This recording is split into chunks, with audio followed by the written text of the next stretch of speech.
अस्सलाम वालेकुम, मैं हूं अलीना फ़ारूक शेख। आज पार्लियामेंट कौमी असम्बली के अंदर चार्टर ऑफ पार्लियामेंट की तहरीक पेश की गई, जिसके तहत ये मामला तय पाया कि पार्लियामेंट, उमूर पार्लियामेंट, पार्लियामेंटेरियंस के इशूज़ और जो प्रोसीजर होता है उसको स्मूथली चलाने के लिए एक इत्तफ़ाक होना चाहिए अपोजिशन और हुकूमत के दरमियान, तमाम पार्लियामेंटेरियंस के दरमियान।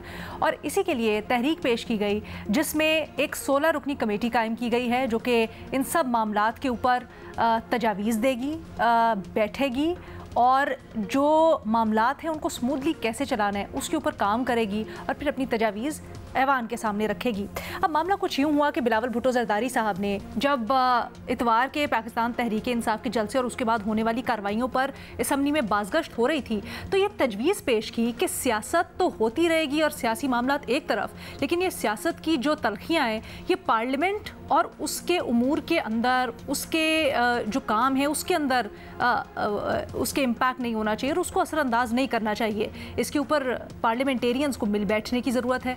इस सब मामले को जब अपोजिशन ने भी इसका खैर मकदम किया और हुकूमती बेंचेस से भी शाबाशी आई बिलावल की तजवीज़ पर, तो चार्टर ऑफ पार्लियामेंट का नाम देकर आगे बढ़ाया गया और तहरीक की सूरत में अभी सामने आया है। ये सवाल उठाया कि क़यादत अगर नहीं बैठती तो कोई बात नहीं, लेकिन क्या जो पार्लियामेंटेरियंस हैं मुख्तलिफ सियासी जमातों के, वो अवामी इशूज़ के लिए साथ नहीं बैठ सकते? यही तमाम तर मामला अपने तजियाकारों के सामने हमने रखा है। और क्या इसके मुख्तलिफ पहलू हो सकते हैं, क्या ये आइडिया काबिल अमल भी है या नहीं है, किस तरह से मूव ऑन होगा, इसके ऊपर तमाम जमातों का इत्तफाक भी होगा या नहीं होगा, सब कुछ डिस्कस करते हैं, जिसके लिए हमें आज ज्वाइन कर रहे हैं सुहेल वड़ाइद साहब, उमर चीमा साहब, शहजाद इकबाल साहब और सलीम साफ़ी साहब भी हमारे साथ मौजूद हैं। सुहेल वड़ाइद साहब, आप सबसे पहले कहिएगा, सर चार्टर, एक और मीसाक, अब है चार्टर ऑफ पार्लियामेंट। पार्लियामेंट के अपने प्रोसीजर्स हैं, कोड ऑफ कॉन्डक्ट है, ये सब कुछ होते हुए ये जो चार्टर ऑफ पार्लियामेंट है इसमें क्या मुनफरिद, क्या मुख्तलिफ हो सकता है आपके ख्याल में? पहली तो बात यह है कि ये एक बड़ा खुशगवार आगाज है शदीद तलखियों के बाद, और एक यंगेस्ट पार्लियामेंटेरियन की तरफ से इसका इनिशिएटिव लेना बिलावल भुट्टो का, ये और भी वेलकमिंग है कि नई जनरेशन किस तरह से हमारी पॉलिटिक्स को और हमारी कन्फ्रंटेशन को देख रही है। मैं तो वो गुनाहगार हूँ तो जो 1.5-2 साल से ये कह रहा है कि भाई मुफाहमत ही वाहिद रास्ता है, पॉलिटिकल पार्टीज पहले आपस में कोई रूल्स ऑफ द गेम तय करें। और ये अगर और मैं जब से ये पार्लियामेंट बनी है तो हर रोज तो स्पीकर के साथ बैठते हैं गवर्नमेंट और अपोजिशन, तो वहीं से आगाज कर लें। तो आज वो आगाज जो है वो हो गया, लेकिन 100 जूते खाकर और 100 धक्के खाकर ये हुआ है। अगर ये पहले कर लेते ज्यादा बेहतर था। चलो अब भी मैं समझता हूँ कि ये अच्छी बात है, लेकिन इसमें भी एक बड़ी एहतियात रखनी चाहिए कि पाकिस्तान बड़ी एक फ्रेजाइल सिचुएशंस में है जिसमें एस्टेब्लिशमेंट का रोल भी है, हुकूमत जो है वो भी बड़े नाजुक आशियाने पे बैठी है, जो अपोजिशन है उसके तलकात भी मुख्तदरा से ठीक नहीं है। तो ऐसे तरीके से कि भाई हम बजाय इसके कि ये जो हमने कमेटी बनाई है या जो चार्टर बना रहे हैं, इससे मजीद हम जो जमहूरी कुव्वतें हैं ये कोई मजीद पाकिस्तान के अंदर मजीद कोई लड़ाई ना डालें, किसी मफाहमत की तरफ चले। ये ऐसा तासुर ना जाए कि ये सारा इत्तेहाद कोई मुक्तदरा को शिकस्त देने के लिए है, और बल्कि एक वर्किंग रिलेशनशिप बनाने के लिए होना चाहिए, लिव एंड लेट लिव के लिए होना चाहिए। पार्लियामेंटेरियंस की इज्जत बहुत अजीज है, पार्लियामेंट सुप्रीम है, लेकिन इसी तरह दूसरे अदारों को भी सांस लेने का मौका जो है वो देना चाहिए। तो तभी एक ऑनरेबल सोल्यूशन जो है वो होगा, और मेरा ख्याल है कि ये उसका अच्छा आगाज है। और इसमें जो सीनियर पॉलिटिशियंस हैं, अचकजई साहब हैं, अय्याज सादिक साहब भी हमेशा से बड़े एक मॉडरेट पॉलिटिशियन रहे हैं, डार साहब भी हमेशा मफाहमत की बात करते हैं, बिलावल साहब ने भी ये किया है। तो ये सारे अगर मिलजुल कर कोई ऐसा रास्ता तजवीज कर दें, जो हम बड़ी देर से सारे लोग ही ये कह रहे हैं कि मुफाहमत के अलावा कोई रास्ता नहीं है, लड़ाई से तो कभी मसले हल नहीं होते, तो ये मेरा ख्याल है कि उसकी तरफ एक पहला कदम या एक अच्छा कदम जो है इसको कंसिडर किया जा सकता। सर, एक्सपेक्टेशन तो आप बड़ी अच्छी इससे लगा रहे हैं, लेकिन ये किस तरह से मुख्तलिफ होगा ऑलरेडी जिस तरह से असेंबली काम करती है, या जो वज़ा करदा रूल्स एंड प्रोसीजर्स हैं उससे? देखिए, जो पार्लियामान होती है ना, इसके पास ये तो सुप्रीम अदारा है ना, आवाम की ख्वाहिशात का ये मरकज है, ठीक है। तो ये तो अपने रूल्स खुद बनाता है और अपने रूल्स में खुद तरमीम कर सकता है, अपने दायरा कार को बढ़ा सकता है, चीफ जस्टिस को बुला सकता है, आर्टिकल 6 के तहत सजा दे सकता है, खुद अपनी अदालत बना सकता है। तो पार्लियामेंट के पास तो बेमुहाबा इख्तियारात है। अगर वो उसको अपने किसी से कन्फ्रंटेशन किए बगैर अगर एक कोई नया रास्ता बनाए जिससे ये ना हो कि ये पार्लियामेंट ही जाती रहे या जमहूरियत ही जाती रहे, तो उससे नीचे नीचे जो भी ये करना चाहे कर सकते हैं और करते रहे हैं। आप इस मुल्क का आइन पार्लियामेंट ने बनाया, दहशतगर्दी के खिलाफ जो मुत्तहिदा स्ट्रेटेजी थी वो उसने बनाई, 18वीं तरमीम जो है वो उसने बनाई। तो ये पार्लियामेंट कर सकती है, और पार्लियामेंट के अंदर चूंकि ये गुंजाइश होती है, लोग साथ बैठते हैं, उठते हैं, रोज बातचीत करते हैं, तो वो आम लोगों से वो डिफरेंट लोग होते हैं, उनके अंदर थोड़ी सी ये सलाहियत पैदा हो जाती है कि एक दूसरे को सुने, एक दूसरे की बात करें, और आपस में वो हर रोज उनका किसी ना किसी चीज पे कंसेंसस होता है। फर्ज करें सुबह उठते हैं, जब वो जाते हैं, आपको पता है कि कौमी असेंबली की कार्रवाई शुरू होने से पहले रोजाना मीटिंग होती है कि आज का एजेंडा क्या होगा, किस तरह तय होगा। तो इसका मतलब है कि हर रोज वहाँ एक कंसेंसस तो होता है ना, तो भाई उसी कंसेंसस को आगे लेके चल पड़े। अच्छा सर, ये आपकी इंपॉर्टेंट बड़ी बात है, मैं शहजाद की तरफ यही लेके जाना चाहूंगी। शहजाद, जब पार्लियामेंटेरियंस ने इकट्ठा होने का फैसला किया है, तो क्या समझते हैं, क्या ये तासुर जाएगा मजीद लड़ाई का कि पार्लियामेंट ग्रीवियंसेस, क्योंकि तहरीक इंसाफ की हैं और वो इल्ज़ाम लगाते हैं कि इदारों की तरफ से ये सारा कुछ हुआ, या हुकूमत ने भी जो किया वो इदारों की ईमा के ऊपर किया, तो ये तासुर या मजीद लड़ाई से कैसे गुरेज किया जाए?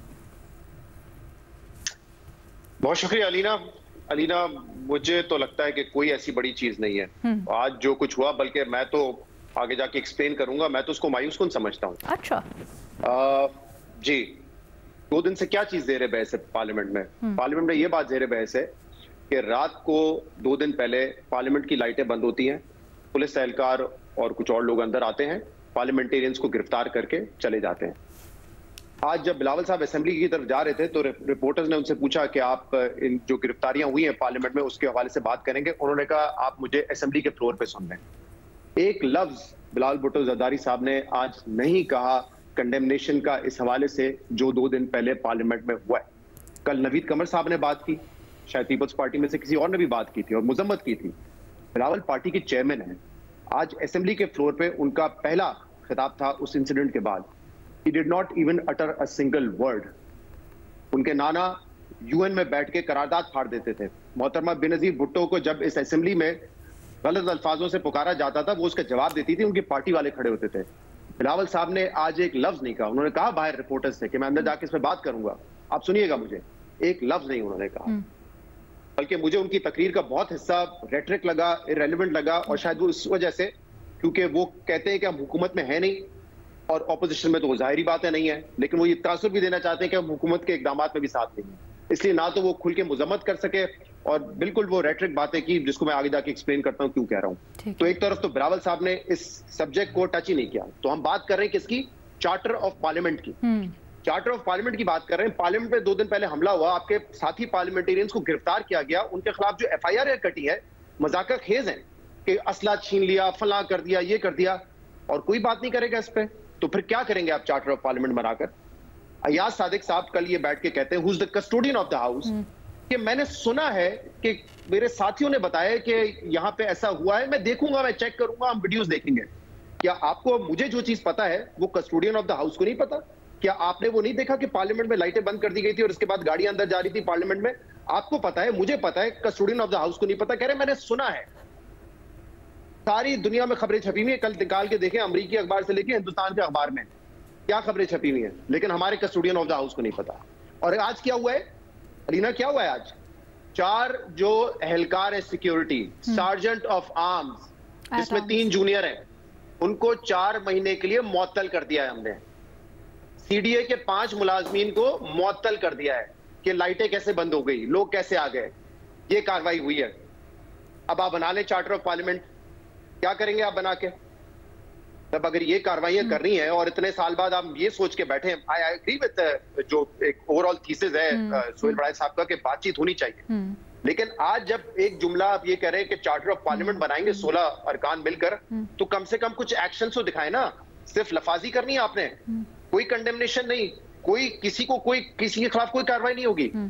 अच्छा, मैं उस हिस्से पे आता हूँ बिलावल साहब के, क्योंकि मैंने बिलावल साहब को I listen to him because कुछ तकरीरें, बल्कि काफी सारी तकरीरें उनकी बहुत ज्यादा टू पॉइंट होती है, खुल के बात करते हैं, मैं बड़ा एंजॉय करता हूँ। लेकिन आज मुझे क्यों डिसअपॉइंट किया, एक तो वजह मैंने आपको बता दी, दूसरा जो रेटरिक था कि यार देखें हम पार्लियामेंट में बैठे हुए हैं, ये स्टूडेंट्स हैं यहाँ पे, क्या ये सियासतदान बनना चाहेंगे, ये साइंटिस्ट बनना चाहेंगे, लॉयर बनना चाहेंगे, लेकिन सियासतदान नहीं बनना चाहेंगे। भाई कैसे सियासतदान बने, क्यों बने? हर गुजरता हुआ इलेक्शन पिछले इलेक्शन से ज्यादा धांधलीशुदा होता है। हर गुजरा हुआ इलेक्शन हर आने जो इलेक्शन होता है उसमें धांधली की, रिगिंग की ज्यादा शिकायतें आती हैं। जब नौजवान ये बैठ के देखेंगे कि वोट डालते किसी को है, निकलता किसी को है, तो हम क्यों सियासत में आए? जब नौजवान बैठ के ये देखेंगे कि जो पार्टी, चाहे वो पीटीआई हो, नून लीग हो, जब एस्टेब्लिशमेंट से हाथ मिला लेगी तो उसको इक्तदार मिल जाएगा, चाहे उसकी मकबूलियत जितनी भी हो, तो क्यों ये बच्चे फिर सियासत में आएंगे? ये बातें मतलब सिर्फ आप ये कह रहे हैं कि जलसे में तकरीर हो गई, ये हो गया, फला हो गया, इस वजह से बच्चे सियासत में नहीं आएंगे? जो लार्जर इशू है वो आपको नहीं नजर आता कि इस वक्त भी मईशत से लेके सियासत तक इस हुकूमत के हाथ में नहीं है, फैसले वो नहीं कर रहे हैं, तो क्या बनेंगे आप? सियासतदान बन के आप क्या कर लेंगे फिर आप? ये आपके मुल्क की तारीख नहीं है, ये हाजिर है और ये शायद मुस्तकबिल भी होगा। तो बच्चों को आप ये ना कहें कि ये सियासतदान इसलिए नहीं बनेंगे क्योंकि किसी एक शख्स ने बड़ी कोई गलीज तकरीर कर दी और खवातीन के हवाले से क्या किया, वो अपनी जगह कंडेमनेबल है, लेकिन आपको लार्जर इशू देखना है। फिर उन्होंने बात की गवर्नेंस की कि देखें हमें, अब देखें ना, बात ये कि अच्छी अच्छी बातें तो कर ली हैं, ठीक है, कि गवर्नेंस पे तवज्जो दें, हम मसाइल को हल करें। आपको पता है कि सिंध में, ये अभी यूनिसेफ की रिपोर्ट पिछले महीने आई है, 98% 5 साल से कम उम्र के बच्चे मिनिमम ग़िज़ा उनको नहीं मुयस्सर होती, मेल न्यूट्रिशन का शिकार है, यूनिसेफ की रिपोर्ट है ये 98%। आप पीपल्स पार्टी में बिलावल साहब या किसी को भी पूछते हैं आपने इतने साल में क्या किया है, पिछले 5 साल से 3 अस्पताल का नाम ले रहे हैं कि ये 3 अस्पताल हमने बनाए, बिल्कुल बनाए, बहुत अच्छे अस्पताल हैं। क्या उससे जो बच्चे मेल न्यूट्रिशन का शिकार है आपके सूबे में, वो क्या खत्म हो गई है? वो मसला खत्म हो गया है? पाकिस्तान तहरीक इंसाफ इमरान खान बार बार कहते थे कि 2.5 करोड़ बच्चा जो है वो स्कूलों से बाहर है। क्या खैबर पख्तूनख्वा में आज इनरोलमेंट ज्यादा हो गई है? क्या ज्यादा बच्चे स्कूल जा रहे हैं? नहीं, वो फिगर 3 करोड़ पे पहुंच चुका है कंजर्वेटिव एस्टिमेट के मुताबिक। हमारे दोस्त शहजाद रॉय कहते हैं कि वो मसला नहीं है जो बच्चा 3 करोड़ बाहर है स्कूल से, जो बच्चा जा रहा है स्कूल वो ज्यादा बड़ा प्रॉब्लम है, क्योंकि जो मयार ऑफ एजुकेशन है वो इतना बेकार है आपका। तो ये मसला किसने हल करना था? आज ये तकरीरें तो है, सब बातें करने, आप परफॉर्म करें ना। एक की वहां पे 12 साल से हुकूमत है, एक की वहां पे 18 साल से हुकूमत है। अच्छा, बेसिकली तो वो ये कह रहे थे ना कि ये इश्यूज हल करने के लिए ही आप ये चार्टर बनाए ताकि हम कुछ वर्किंग रिलेशनशिप बना के आगे चल सके। अभी एक जुमला कह दूं फिर सवाल कर लीजिएगा। प्लानिंग कमीशन की अभी रिपोर्ट आई है, पंजाब सबसे अमीर सूबा है, वहां देख लें कि स्कूल का क्या हाल है हर डिस्ट्रिक्ट में। तो हम ये बातें जब करते हैं गवर्नेंस की, क्योंकि आज याद आ रही है शायद आपके पास कोई बात नहीं करने के लिए, तो मुझे तो कुछ आज कोई खास नहीं लगा ना। मुझे कोई उम्मीद है कि आप एक होम्योपैथिक सी कमेटी बनाएंगे जो बताएगी पार्लियामेंट कैसे चलानी है। ये पार्लियामेंट आज बनी है, ये पार्लियामेंट तो अरसे दराज से वहां पर है, आपको नहीं पता कि क्या पार्लियामेंट कब चल रही है, कैसे चल रही है। तो ये लार्जर स्कीम ऑफ थिंग्स में बिल्कुल बैठ के बातचीत होनी चाहिए, बट ये कॉस्मेटिक्स या होम्योपैथिक कमेटी बना के मुझे नहीं लगता कि आप इससे कुछ कर लेंगे। आप भी यही है, मैं भी यही हूँ, चंद दिन बाद फिर ये लड़े होंगे। आज पीपल्स पार्टी नून लीग जो है वो इत्तेहाद में, कल ये फिर एक दूसरे के आमने सामने होंगे और भूल जाएंगे कि पार्लियामानी नॉर्म्स क्या हैं। तो आज वैसे वजह क्या लगती है आपको, अगर आप समझते हैं कि वैसे वजह क्या लगती है आपको इस होम्योपैथिक तकरीर की आपके मुताबिक? मैंने आपको बता दिया कि मैं तो बड़ा फॉन्ड हूं, उनकी तकरीर बड़ी टू द पॉइंट होती है, लेकिन पीपल्स पार्टी के साथ इस वक्त एक मसला है, वो ऑपोजिशन में नहीं है और वो ये दिखाना चाहते हैं कि हम हुकूमत में भी नहीं है।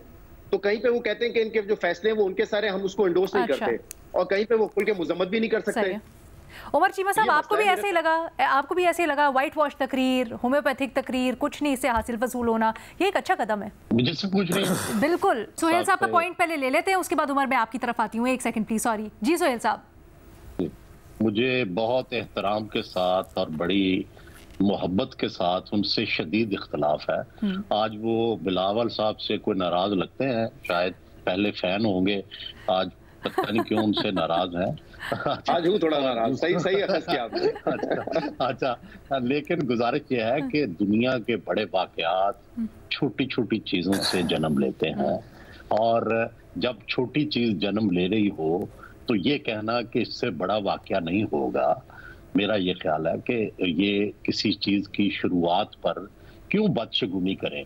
अगर आज एक अच्छा स्टेप सारे बैठ के इकट्ठे हो ही गए हैं, जो पहली दफा इकट्ठे हुए हैं जब से ये कौमी असम्बली बनी है कि किसी चीज पे इकट्ठे हुए हैं, तो हमें उसको बजाय जो लार्जर आप गेम कह रहे हैं या लार्जर जो प्लान कह रहे हैं, वो तो आप भी यही कह रहे हैं कि सियासी जमातों को इकट्ठे हो के कोई ऐसी प्लानिंग करनी चाहिए कि जिससे मुल्क की बेहतरी हो, जमहूरियत की बेहतरी हो।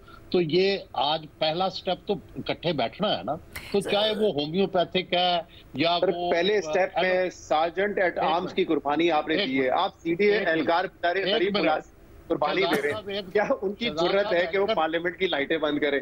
क्या उनकी जुर्रत है कि वो रोके कि नहीं तुम इस पार्लियामेंट में ना दाखिल हो? मतलब हम एक गरीब से, एक बेचारे छोटे अफसर से ही शुरुआत करेंगे तो वो कहाँ पहुंचेगा मामला सर? शहजाद साहब, एक तो एंकर तो बात नहीं करने देते, पहले जो बंदा बात कर रहा हो उसको कंप्लीट कर लेने दें, फिर अपनी बात करें ना। आपने पूरी बात की तो पेशेंस से बात सुने। तो बुनियादी बात यह है कि जो एक नया आगाज है उससे हमें, मुझे ये तो नहीं है कि कोई तूफान आ जाएगा या कोई कल से एक सॉवरन पार्लियामेंट जो है वजूद में आ जाएगी, लेकिन एक गुड ओमन है, एक अच्छा शगुन है। कम से कम वो इकट्ठे बैठे हैं, और जब इकट्ठे बैठेंगे तो कुछ ना कुछ अच्छा निकलेगा। और दुनिया भर में जो भी चीजें आगाज हुई हैं, आज जो इंसानी तहजीब हजारों साल के बाद यहाँ पहुंची है, वो इकट्ठे बैठने से, आपस के इख्तलाफात डिस्कस करने से ही आज एक चीज आपके तजिए में एक लफ्ज बल्कि दो अल्फाज बड़े मानी खेज, इकट्ठे बैठे हैं। क्या हमें श्योरिटी है कि ये लोग इकट्ठे बैठ गए इस मामले के ऊपर? एक छोटी सी ब्रेक लेने की मुझे इजाजत दीजिएगा, जरा गुफ्तगू को मजीद आगे बढ़ाते हैं एक ब्रेक के बाद। मीसाक पार्लियामेंट का आइडिया कैसा है, अपने तजियाकारों से हम जान रहे हैं।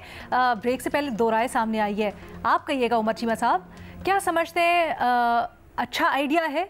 आप इससे होपफुल हैं या फिर आपको भी बिलावल साहब की तकरीर से मायूसी हुई?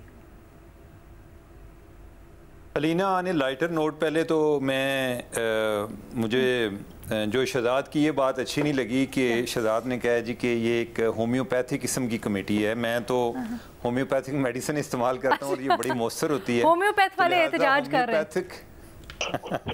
होम्योपैथिक जो है ना, उसको अंडर एस्टिमेट ना करें, ये कोई बड़ा काम दिखा सकती है, कोई सरप्राइज आ सकते हैं। दूसरी बात यह है कि जो शहजाद बात कर रहे थे, वो शहजाद जो बात कर रहे थे ना, जो एजुकेशन के हवाले से, वो बड़ी एक कंसर्निंग बात है। ओवरऑल जो हमारा एक निज़ाम तालीम है और जिस तरह के हम नौजवान पैदा कर रहे हैं, वो भी एक चलते फिरते ख़तरा है बहुत बड़ा। उस पर हमें तवज्जो देने की ज़रूरत है। लेकिन अब यह है कि हम उधर तवज्जो दे क्यों नहीं पा रहे। उसका ताल्लुक इस कमेटी से है, उसका ताल्लुक इस डिबेट से है कि जो हम कर रहे हैं। अनफॉर्चुनेटली यह है कि हमारे मुल्क में जो पोलराइजेशन है, जो एक सियासी बहरान है, वो टीवी का भी टाइम ले जाता है। ओवरऑल जो हमारी एक पब्लिक डिस्कोर्स है, उधर हर जगह पर लोग यही डिस्कस कर रहे होते हैं। वो लोग जिनका महंगाई से बहुत ज़्यादा हिट हो रहे हैं, वो भी कह रहे होते हैं जी कि फ़लाँ गवर्नमेंट आ रही है या जा रही है, या वो क्या बनेगा, वो जलसा होगा या नहीं होगा, इलेक्शन होंगे या नहीं होंगे। तो इससे निकलना बहुत ज़रूरी है। ये जो बहरान है, ये हमें बहुत ज़्यादा ओवर कंज्यूम कर रहा है। अब यह है कि उससे निकलने के लिए इन्होंने एक तजवीज़ दी है कि पार्लियामेंट की कमेटी बननी चाहिए। आपके नॉलेज में है कि जब पीपल्स पार्टी और नून लीग उन्होंने काफ़ी देर लड़ के थक गए और उन्हें लगा कि हम जो कोई सालिस के लिए कोई तीसरे घर रब्ता कर लेते हैं, तो हम बेहतर है कि हमारी भी काफ़ी उम्र हो गई है, तो अपने फ़ैसले खुद क्यों नहीं हम करना शुरू कर देते। तो उस टाइम उन्होंने चार्टर ऑफ डेमोक्रेसी साइन किया। वो एक बहुत बड़ा फ़ैसला था और उसके ओवरऑल बहुत अच्छा इम्पैक्ट था। लोग दरमियान में कहते हैं जी कि मेमो गेट ये वो, तब जी ये उधर सुप्रीम कोर्ट गए, कोई थोड़े बहुत वाक़यात हुए, लेकिन ओवरऑल उन्होंने एक दूसरे के मैंडेट का एहतराम किया, अपनी ज़ुबान में शाइस्तगी लेकर आए, जो तकसीम की सियासत है वो ख़त्म की। लोग जो पीपल्स पार्टी और नून लीग के लोग जो हैं वो आपस में मिल बैठना शुरू हो गए थे उसके बाद जो है इनके इमरान खान साहब आ गए और उन्होंने कहा जी कि ये तो मुकमका हो गया है, अब हमें दोबारा से एक चार्टर की एक ज़रूरत पेश हो रही है। इससे पहले चार्टर ऑफ इकोनॉमी की बात करते थे, वो भी हमारे लिए बहुत ज़रूरी है, लेकिन उस पर भी कोई काम नहीं हो रहा। बल्कि ये था कि हमने ये भी देखा कि IMF के पास जा रहे हैं और दूसरे जो पार्टी है उनके जो फाइनेंस मिनिस्टर हैं वो आपस में ये तय कर रहे हैं कि किस तरीके से IMF की डील को हमने डीरेल करना है। कि इनके इस हद तक हमारी एक तकसीम है कि एक पार्टी ये चाहती है कि दूसरी पार्टी अगर किसी तरह इसकी होते हुए कोई अच्छा काम ना हो, क्योंकि हमारे लिए चांसेस नहीं है। अब आते हैं हम जो एक ये जो जिसकी चार्टर ऑफ पार्लियामेंट की बात हो रही है, बज़ाहिर देखने को ये एक अच्छा स्टेप है, इस पे काम होना चाहिए कि कोई कम अज़ कम पार्लियामेंट के को अपने एथिक्स जो हैं उन पर बात होनी चाहिए। मेरा ख्याल है कि अगर कोई इस तरह का चार्टर आ जाता है तो कोई बहुत ज़्यादा नहीं होता, तो ये तो होगा कि आइंदा जो शहजाद जो बात कर रहे थे कि सार्जेंट एट आर्म्स वाली बात कर रहे थे, उसके बाद ये अगर तय कर लिया जाए कि अगर कोई गिरफ्तारी इधर से पार्लियामेंट से नहीं होगी या अगर होती है तो स्पीकर से पूछ कर होगी, अगरचे ये रूल्स पहले हैं। तो मैं एक ब्रॉड कंसेंसस मैं नहीं वो हैं, लेकिन मैं एक ब्रॉड कंसेंसस की बात कर रहा हूं कि अगर कोई 2-3 चीजें भी हो जाए ना तो बड़ी हैं, लेकिन इससे मैं इतनी ज्यादा तौक़ुआत इसलिए वाबस्ता नहीं करता कि इन लोगों ने पार्लियामेंट के बाद किधर जाना है, इन्होंने अपनी क़यादत के पास जाना है। तो क्या ये मुमकिन है कि ये बाहर कोई और बातें करेंगे, पार्लियामेंट के अंदर कोई और बातें करेंगे? अगर एक पार्टी में इंसेंटिव ये है कि अगर वो कोई लोगों को बंदा उनका गाली देता है, बदजुबानी करता है, तो उसका ज़्यादा इंसेंटिव है या पार्टी में उसको एक ज़्यादा पजीराई मिलती है, उसका मुकाम बड़ा होता है, तो वो पार्लियामेंट में भी आके रूल ब्रेक करेगा। तो ये जो बात कर रहे हैं ना कि चलें जी हमारी लीडरशिप अगर एग्री करती है या नहीं करती, हम कोई अपने लेवल पे एग्री कर लें, ये जो लीडरशिप अगर इसमें मिसिंग रहती है, तो अगर ये MNAs अपने लेवल पर भी कर लेते हैं तो चांसेस यही हैं कि ऐसे चार्टर पर अमल नहीं होगा। जैसे हमने देखा ये ना कल अली अमीन गंडापुर साहब ने जो बात की, पहले गौहर साहब ने भी और उमर अयूब ने भी उस पर माजरत की, लेकिन अगले दिन जब खान साहब का बयान आया और उन्होंने कहा डरपोक है वो लोग जो इसके ऊपर माजरत कर रहे हैं, वो बयान बिल्कुल चेंज हो गए। आज वजाहतें दे रहे थे सलीम साफी साहब, बड़ी बात है उमर चीमा साहब की इंपॉर्टेंट। आप क्या समझते हैं तफरीक हो पाएगी पार्लियामेंट्री पॉलिटिक्स और पावर पॉलिटिक्स के दरमियान में? आपको एक कैसी लगती है तजवीज़ चार्टर ऑफ पार्लियामेंट की? देखिए, हकीकत तो ये है कि ये पार्लियामेंट जाली है और उस पिछले पार्लियामेंट की तरह ये भी जाली और डिफेक्टो है।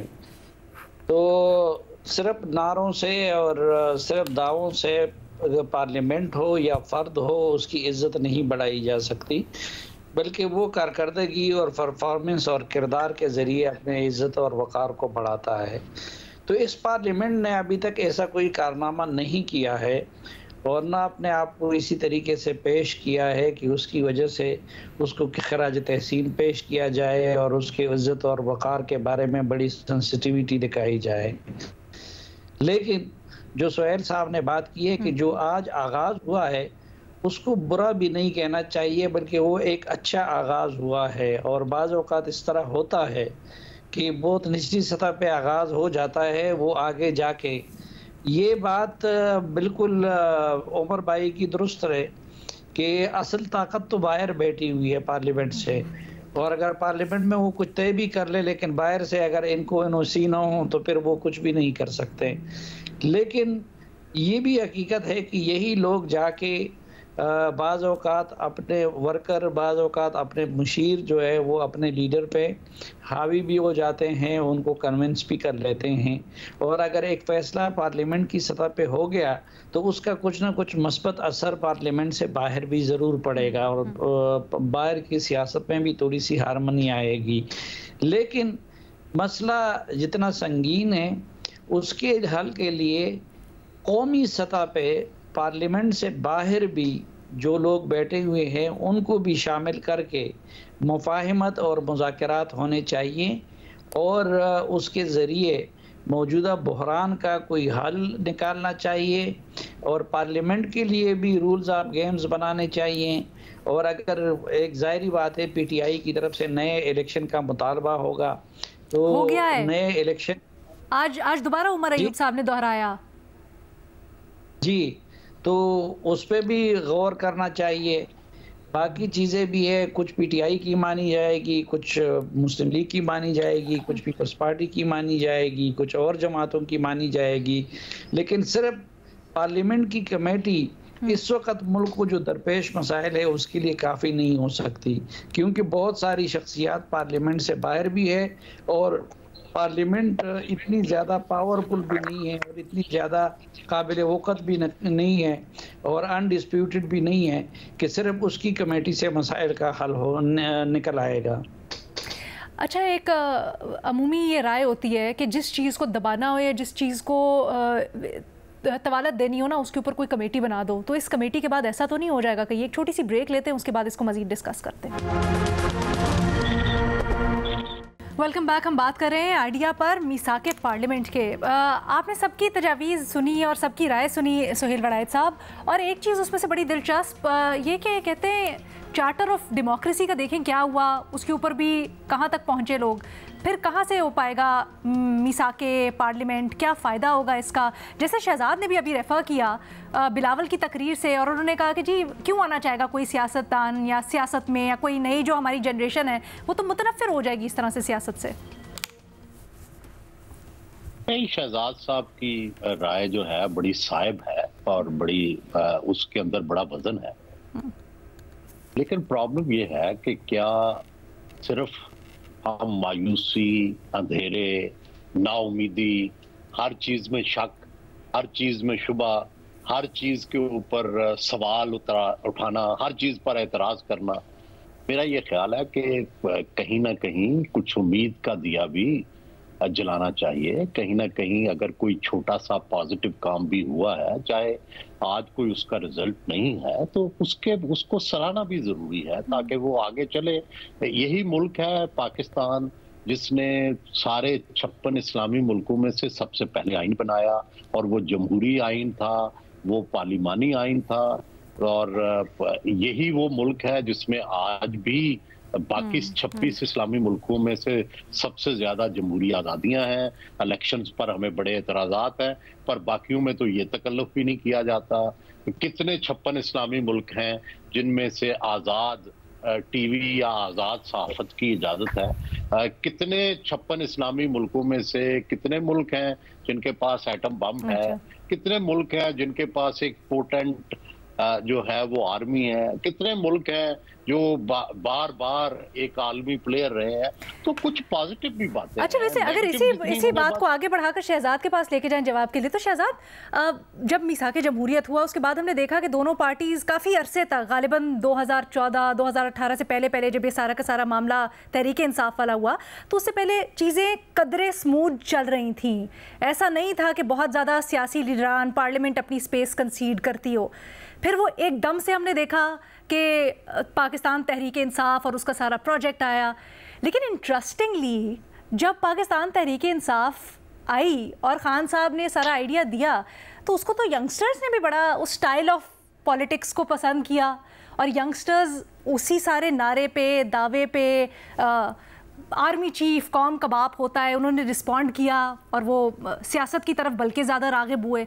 तो फिर ये कहना क्या जायज़ होगा कि मुतनफ़िर होते जा रहे हैं स्टूडेंट्स, या नए आने वाले सियासत से मुतनफ़िर होते जा रहे हैं इस पार्लियामेंट की वजह से? अलीना, मैंने नहीं कहा कि ये यंग जो स्टूडेंट्स हैं वो सियासत में नहीं आएंगे, ये आज बिलावल साहब ने कहा फ्लोर ऑफ द असेंबली। मैं सिर्फ आपको रीजंस मुख्तलिफ बता रहा हूँ कि किसी की एक तकरीर या किसी के जोशीले खिताब की वजह से अगर उन्होंने फैसला किया सियासत में ना आने का, वो इतनी ठोस वजूहात नहीं होंगी। इसके अलावा बहुत सारे रीजन हैं जो मैंने अपने पहले जवाब में एक्सप्लेन किए, तो ये बात उन्होंने की थी। दूसरी बात, चार्टर ऑफ डेमोक्रेसी के बड़े फायदे हुए, बहुत अच्छा एग्रीमेंट था, आगे भी बढ़ना चाहिए था। दोनों पार्टीज ने उसकी वायलेशंस भी खूब की, हम मुख्तलिफ प्रोग्राम्स में बताते रहे कि ये दोनों पार्टीज ने डिसाइड किया था, उसकी खिलाफ वर्जी भी हुई है, चले ऊंच नीच हो जाती है। ओवरऑल एक अच्छा डॉक्यूमेंट था। आज बिलावल साहब ने लेकिन क्या बात कही है कि चौधरी इफ्तिखार के टाइम पे साजिश होती रही हमारे खिलाफ, और पीपल्स पार्टी विक्टिम थी। उस वक्त तो कहीं एंट्री नहीं हुई थी इमरान खान की। जब गवर्नर राज लगा था पंजाब में, सलमान तासीर साहब मरहूम, उनके वो गवर्नर थे, उस वक्त तो तहरीक इंसाफ का कोई राइज नहीं हुआ था, वो तो 2011 में हुआ था। तो ऐसा नहीं है कि चार्टर ऑफ डेमोक्रेसी के बाद इन दोनों पार्टीज में सब कुछ अच्छा रहा है। इसकी कई मिसालें मैं और भी दे सकता हूँ। मेमो कमीशन में नवाज शरीफ साहब ही चल के गए थे अदालत में, और जिसके बाद वो फैसला आया था कि हुसैन हक्कानी जो है वो वफादार नहीं मुल्क के। तो सब अच्छा नहीं है, लेकिन ओवरऑल एक अच्छा डॉक्यूमेंट है, इस बात को आगे बढ़ना चाहिए। मसला क्या है, मेरा मसला क्या है, मैं ये कह रहा हूँ कि हम हम बातें बहुत करते हैं। अलीना, यही लोग हैं, यही पार्लियामेंटेरियन भी पिछले कुछ हफ्ते के प्रोग्राम निकाल के देख लें, बुलडोज पे बुलडोज होते थे बिल्स, चाहे वो कानून अच्छा है बुरा है, काला कानून है, बुलडोज करवा दो। ना कमेटी में बहस, ना पार्लियामेंट में बहस। ये नहीं हुआ आपके सामने? पीडीएम के आखिरी दौर में, आखिरी कुछ दिनों में कैसे कैसे बिल पास हुए, तहरीक इंसाफ के टाइम पे नहीं हुए। अगर आप सही मानों में पार्लियामेंट को वाकई हैसियत देना चाहते हैं तो ये ना किया करें। अच्छा, जब आपको अहकामात मिले तो आप इस दौड़ में लग जाएं कि कम वोट में ये बिल पास होगा, चाहे इस पे बहस हो या ना हो, चाहे कोई वोट करे कि ना करे, हम पास करके दिखाएंगे। 10-10 बिल पास हुए इस तरीके से, जहां पे रजा रब्बानी साहब खड़े हो गए, जहां पे जो दूसरे के पीपल्स पार्टी के फरतुल्लाह बाबर खड़े हो गए, सभी ने काफी ने कंडेम किया था। अच्छा, नहीं ख्याल आता कि चार्टर ऑफ पार्लियामेंट्री होना चाहिए? मेरा मसला ये है कि मैं कह रहा हूँ लफाजी बहुत अच्छी बात है, लेकिन प्रैक्टिकली हमें कुछ करके दिखाएं। अभी उमर चीमा एक बात का जवाब देने थे। उमर चीमा ने कहा क्योंकि मीडिया बहुत ज्यादा फोकस नहीं करता तालीम या दीगर इशूज पे, इसलिए देखें उस पे सियासतदान या फिर प्रोविंसेस भी जो है काम नहीं कर रहे होते। क्यों जरूरत है? आप और मैं जब अपने बच्चों को पढ़ाते हैं, हम टीवी देख के पढ़ाते हैं क्या? ये जो लीडर्स हैं जो पार्लियामेंट में बैठे हुए हैं, ये अपने बच्चों को बाहर नहीं पढ़ने के लिए भेजते। लेकिन जब एक आम बच्चे को पढ़ाना हो तो जब मीडिया कैंपेन करेगा, मीडिया जोर देगा कि 3 करोड़ बच्चा बाहर है, तब उनको ख्याल आएगा कि नहीं, हम अपने सूबों में जहां हम 15-15 साल से हुकूमतें कर रहे हैं, वहां बच्चों की तालीम के लिए कुछ बेहतरी लेकर आए। वहां पे जो बच्चों की लाइन न्यूट्रिशन है उसको सही करने के लिए हमें कोई जोड़ेगा, तब आएगा। अपने बच्चों की तालीम के लिए जो हम फिक्र करते हैं, ये हुक्मरान की जिम्मेदारी है। आइन आपको पाबंद करता है कि आप दूसरों आम बच्चे के लिए भी, हर शहरी के लिए भी उसी किस्म की तालीम दें।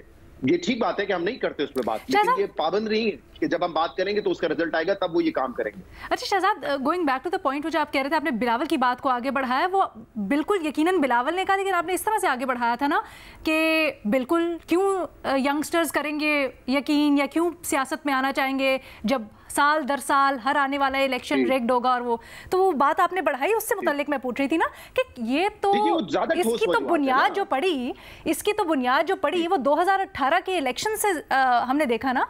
अगर वही देख लें 2018 के इलेक्शंस में जो यूथ थी उसने कितना पार्टिसिपेट किया, डिसाइडिंग फैक्टर पाकिस्तान तहरीक इंसाफ के लिए यूथ था, तो वहां से तो हमें नजर आता है कि बिल्कुल वो आइडियोलॉजी फर्क थी और उसके लिए पड़ा वोट और उनकी सपोर्ट पड़ी। मैं एग्जैक्टली ऐसे सवाल आपका नहीं समझा, लेकिन मैंने इसीलिए कहा कि हर गुजरता इलेक्शन, क्या 90 में दांती नहीं हुई, क्या मुशर्रफ के इलेक्शन में दांती नहीं हुई, क्या 2018 में नहीं हुई, हर गुजरते इलेक्शन के साथ, हर गुजरते वक्त के साथ हम नए जो है ना बैरियर्स अबूर कर रहे हैं। और जहां पे आपको आइन की हुक्मरानी नहीं नजर आएगी, जहां पे आपको लॉ एंड ऑर्डर नहीं नजर आएगा, ये हम हर वक्त के साथ करते जा रहे हैं। उसके बाद भी यंगस्टर्स और नए लोग सियासत में आए, तो क्या ये कहना जायज होगा?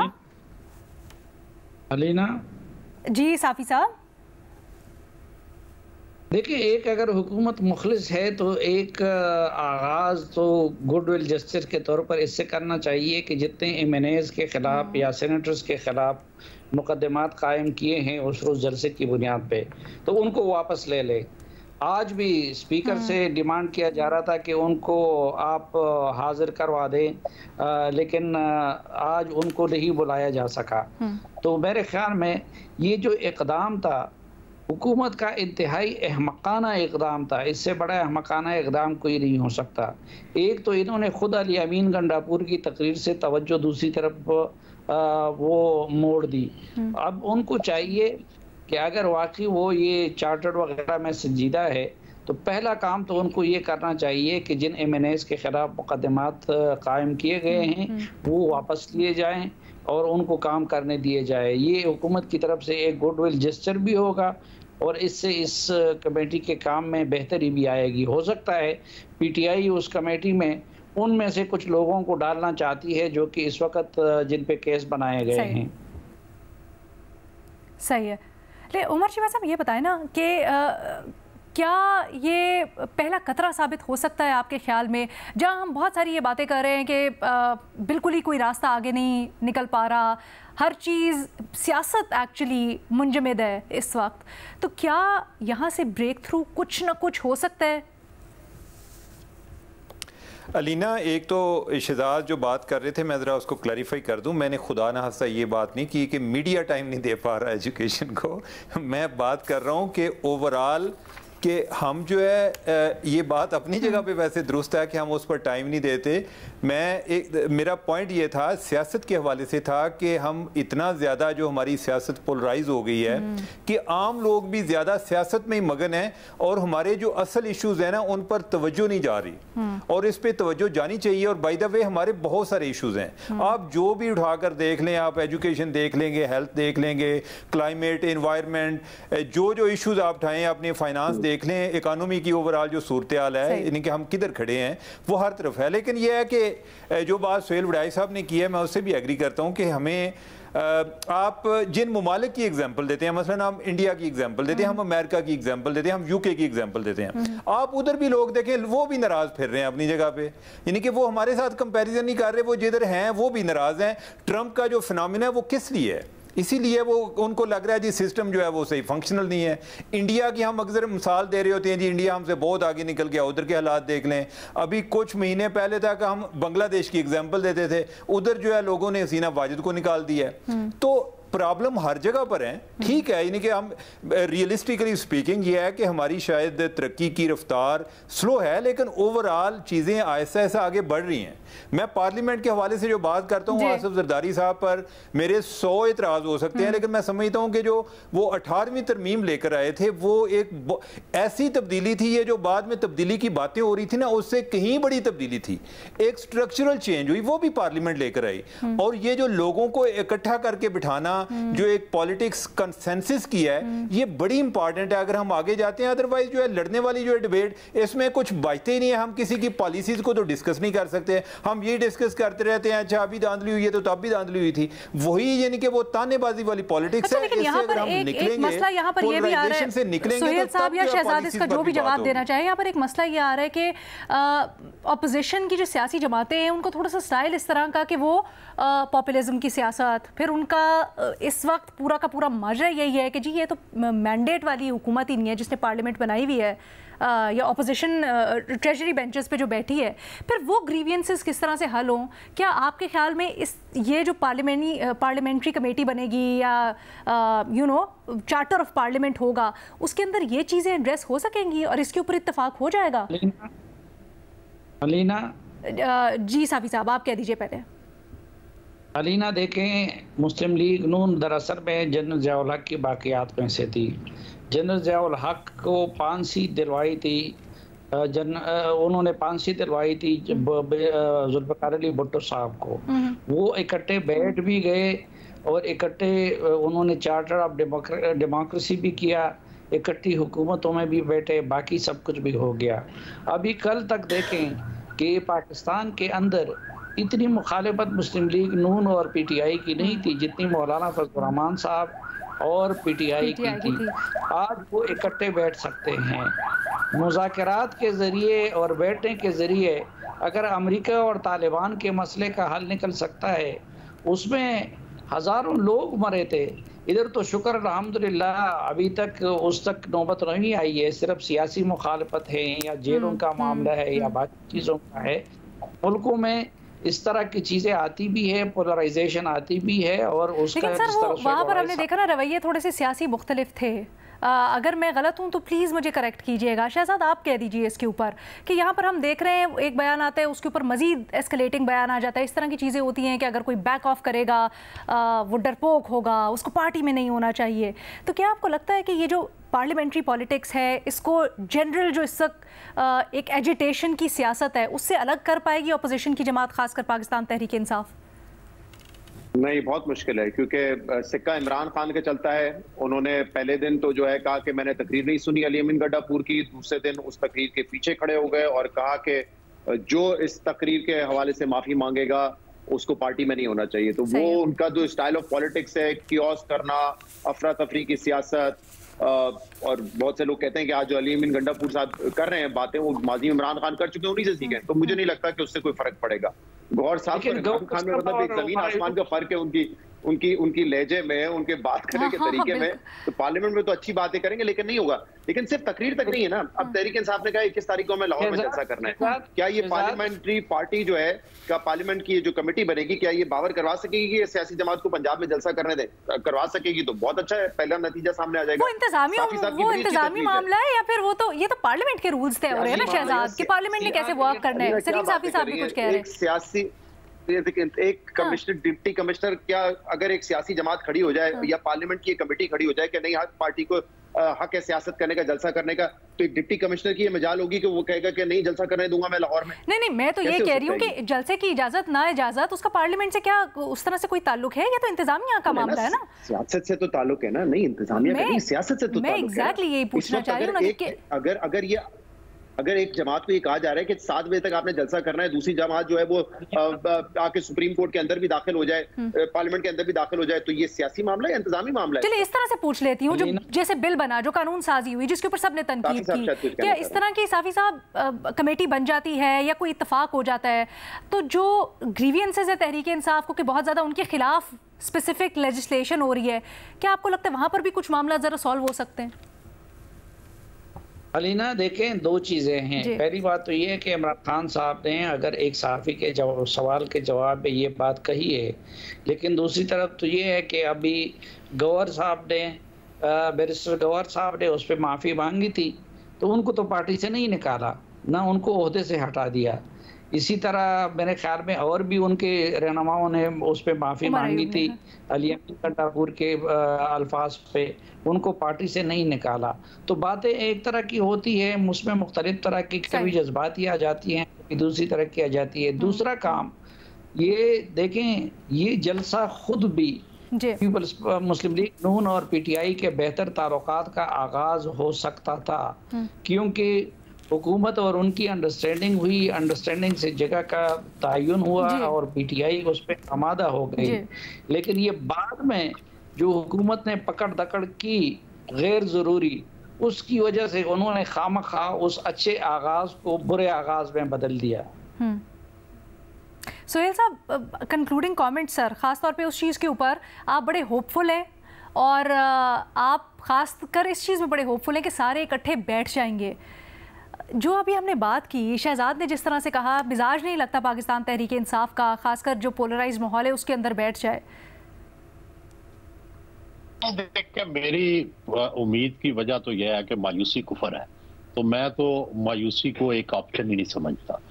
दूसरी बात यह है कि देखें, फर्ज कर ले, मैं समझता हूँ कि PTI का ये मिजाज है, तफरी चाहती है, अग्रेसिव रवैया है, लेकिन देखना तो यह है कि PTI का मुफाद क्या है। क्या PTI जो है अगर वो इस क्राइसिस से निकलना चाहती है तो क्या उसमें उसको लड़ के फायदा है या उसको एस्टेब्लिशमेंट से मफाहमत में फायदा है? मुझे तो लगता है कि जिस दिन नून को उन्होंने सबसे ज्यादा परेशान किया वो 22 अगस्त था, जिस दिन नून परेशान हो गई कि आज इनकी एस्टेब्लिशमेंट से रास्ते खुल गए। लेकिन माशाल्लाह उन्होंने खुद ही जलसा करके और खुद ही वहां पे, अगर उस दिन वो मुफाहमाना पैगाम देते तो नून और परेशान होती, लेकिन वो ना तो नून को परेशान कर रहे हैं, वो तो फौज, नून सबको रगड़ रहे हैं, सहाफी, और इसी तरह दूसरी तरफ भी अहमक बैठे हुए हैं। सियासतदान तो अक्लमंदों का काम है दुनिया भर में, यहाँ दोनों तरफ अहमक है। उन्होंने ये अहमकाना काम किया जलसे की जुबान वाला, और हुकूमत ने अहमकाना काम ये किया कि जो सारे लोग कंडेम कर रहे थे उस जलसे की जुबान को, उन्होंने सारा क्रिटिसिज्म अपने पे करवा ली, पार्लियामेंट पे से जाके लोगों को पकड़ के। तो दोनों तरफ अहमक इकट्ठे हैं, अगर वहाँ कहीं अक्लमंदी की बात हो तो फिर उसको सराहना लाजमी हो जाता है। अक्लमंदी की बात करने इकट्ठे बैठ भी पाएंगे सर? ये देखिए, गुजारिश ये है कि मैंने तो आपको बताया ना कि दुनिया की पूरी तारीख में लोग जब इकट्ठे बैठे हैं तो माशरे आगे बढ़े हैं, इसीलिए आज आप और मैं बात कर रहे हैं, वगरना पहले तो ये बात भी नहीं हो सकती थी ना। चले, हमारे पैनल के ऊपर इख्तलाफ राय इस चीज़ के ऊपर पाया जा रहा है कि आया ये जो कमेटी है ये किस तरह से काम करेगी, आया इसके लिए सब रजामंद भी होंगे, इत्तेफाक भी हो पाएगा या नहीं हो पाएगा, और मुख्तलिफ सबकी राय। आप अपनी राय का इजहार कीजिएगा। आज के प्रोग्राम से इतना ही, अल्लाह हाफ़िज़।